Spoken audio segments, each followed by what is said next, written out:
Selamat siang anak-anak. Apa kabar hari ini? Oke. Sebelum torang memulaikan torang pembelajaran hari ini, Ner minta satu orang pimpin doa di depan. Santika?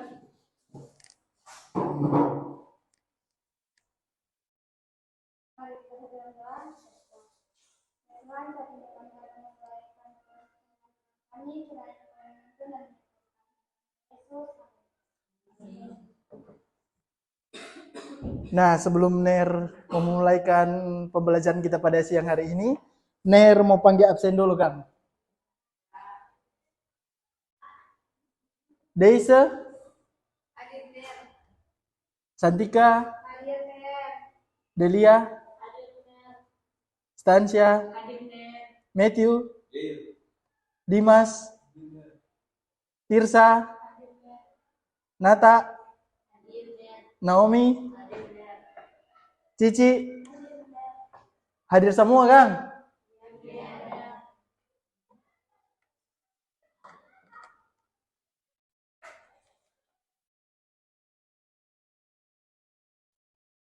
Nah, oke.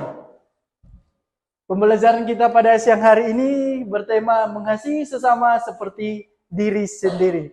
Nah, menurut kalian apa sih itu mengasihi sesama seperti diri sendiri? Ada yang boleh jawab?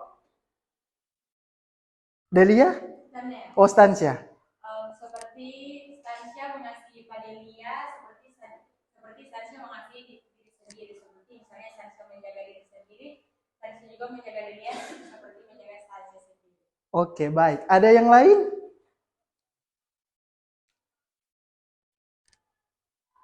Dimas? Dimas ada? Apa? Mengasihi diri sendirinya, bagaimana orang menjaga orang sendiri, pun kalau teman-teman menjaga teman-teman atau membantu dia, jangan biarkan dia kesusahan. Oke. Sekarang kita buka dalam Matius 22 ayat 37 sampai dengan 39.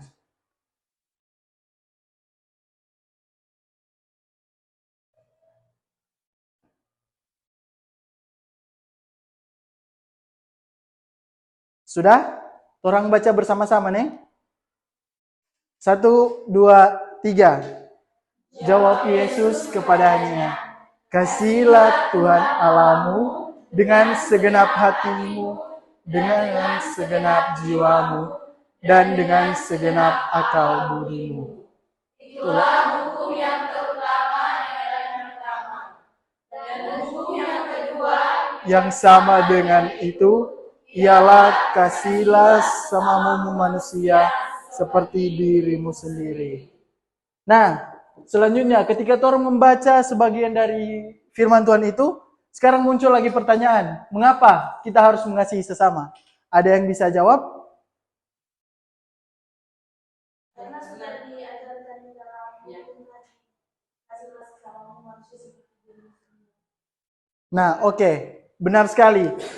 Seperti yang sudah teman Cici tadi bilang, bahwa sudah tertulis dalam Alkitab. Nah, ini juga kita melihat bahwa beberapa contoh Yesus mengasihi. Yang pertama, Yesus menyembuhkan orang sakit.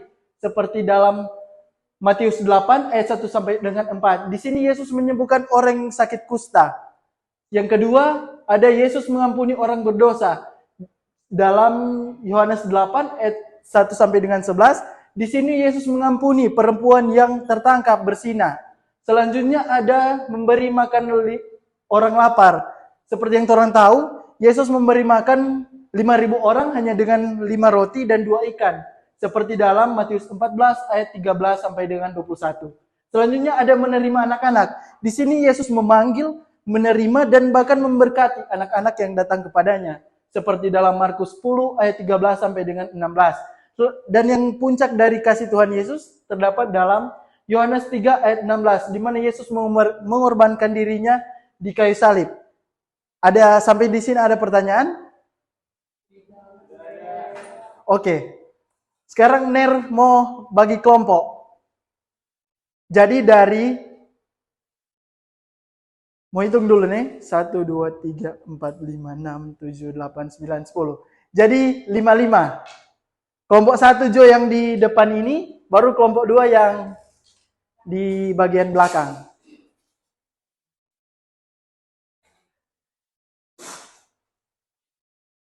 Jadi untuk tugas kelompok ada ini.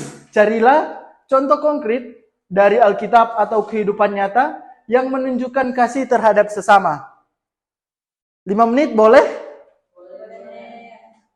Oke.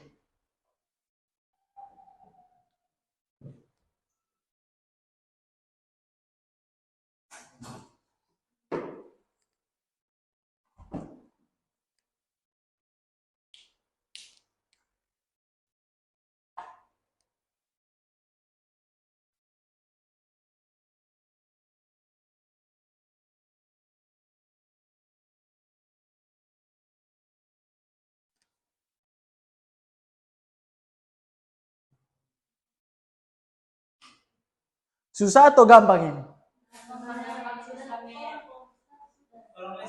Ada yang sudah? Oke. Dimulai dari kelompok 1.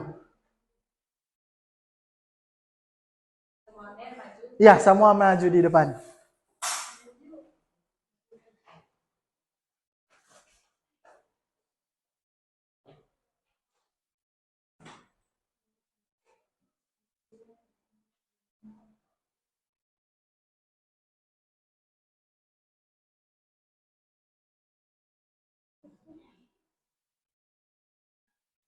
Terima kasih untuk kesempatan yang diberikan kepada kelompok 1. Di sini kelompok 1 mendapatkan contoh yang konkret dari Alkitab, yaitu di sini ada Ruth dan Naomi.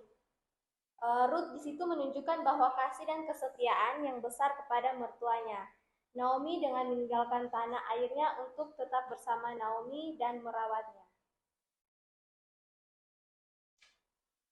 Selanjutnya perbuatan baik Dorcas dalam Kisah Para Rasul 9 ayat 36 sampai 42. Nah, Dorcas ini dikenal karena banyaknya perbuatan baik dan pemberian kepada orang miskin. Setelah kematian Dorcas, dia dibangkitkan oleh Petrus dan menunjukkan bagaimana kasih dan pelayanan kepada sesamanya dihargai.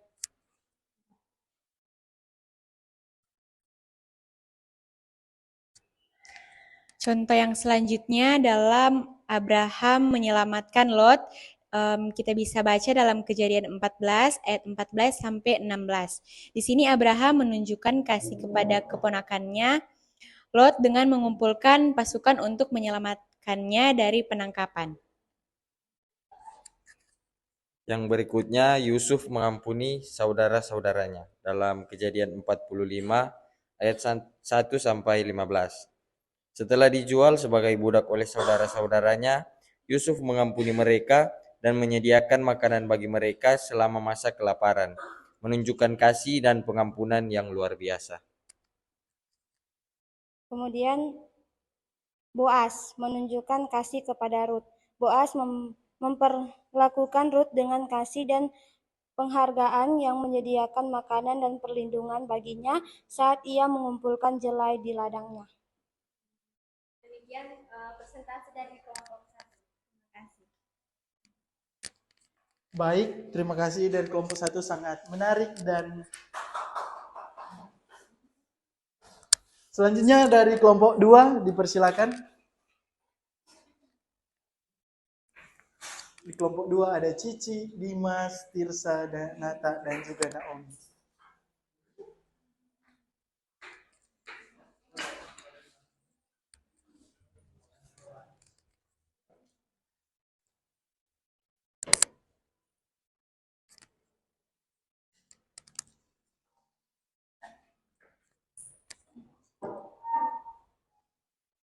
Oke, baik, kami dari kelompok 2 saat ini akan membacakan hasil jawaban dari pertanyaan yang di sini kami mengambil tokoh yaitu Stefanus, di mana Stefanus berdoa bagi pengampunannya yang menganiaya dia. Ketika Stefanus dirajam, sampai mati ia berdoa agar Tuhan mengampuni mereka yang menganiaya dia, menunjukkan kasih yang luar biasa dalam penderitaan. Kemudian ada Paulus menyampaikan Injil kepada bangsa lain. Rasul Paulus menunjukkan kasih dengan mempersembahkan hidupnya untuk menyebarkan Injil dan mendirikan gereja-gereja di antara bangsa-bangsa bukan Yahudi. Kemudian ada Yesus menyembuhkan hamba seorang perwira. Yesus menunjukkan kasih dengan menyembuhkan hamba seorang perwira Romawi yang sangat sakit.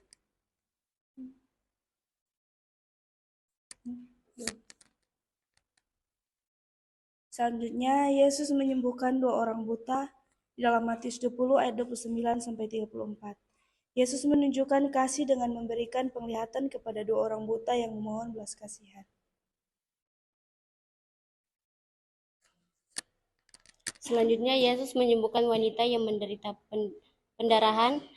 Yesus menunjukkan kasih dengan menyembuhkan wanita yang telah menderita pendarahan selama 12 tahun. Yesus membangkitkan Lazarus. Yohanes 11 ayat 1 sampai 44. Yesus menunjukkan kasih dengan membangkitkan Lazarus dari kematian, membawa penghiburan dan kebahagiaan kepada keluarga dan teman-temannya. Demikian pemaparan hasil dari kelompok kami. Baik, terima kasih. Sekarang beri aplaus dulu untuk kedua kelompok.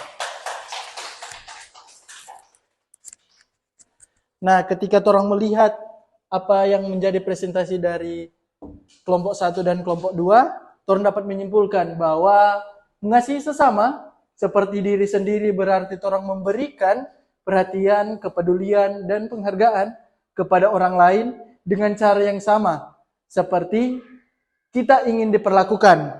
Di situ ada 4 yang Ner ambil. Yang pertama ada empati. Empati di sini bagaimana kita memahami dan merasakan apa yang orang lain rasakan. Yang kedua ada pengampunan. Di sini bagaimana orang memaafkan kesalahan orang lain sebagaimana kita menginginkan pengampunan untuk diri kita sendiri. Ya, silakan. Yang ketiga ada kebaikan. Di sini kebaikan memberikan perlakuan baik dan memberikan bantuan kepada orang lain tanpa mengharapkan imbalan atau feedback balik. Yang terakhir ada perlakuan. Perlakuan adil memperlakukan orang lain dengan adil dan hormat seperti yang kita inginkan. Sampai di sini ada pertanyaan? Oke. Materi pembelajaran kita hanya sampai sini dan minggu depan Ner mau kasih tugas. Untuk tugas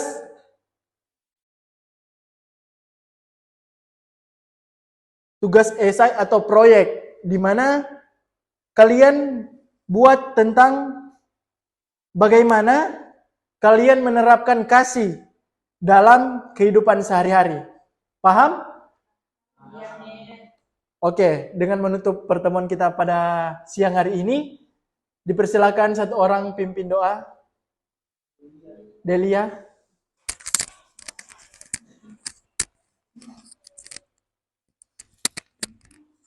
Teman-teman serta Ner, mari kita satu dalam doa, kita berdoa. Tuhan Yesus, terima kasih Engkau sudah menuntun, menyertai proses pembelajaran kami di siang hari ini, sehingga boleh selesai dengan penuh baik. Ini doa kami, di dalam nama Tuhan Yesus kami sudah berdoa.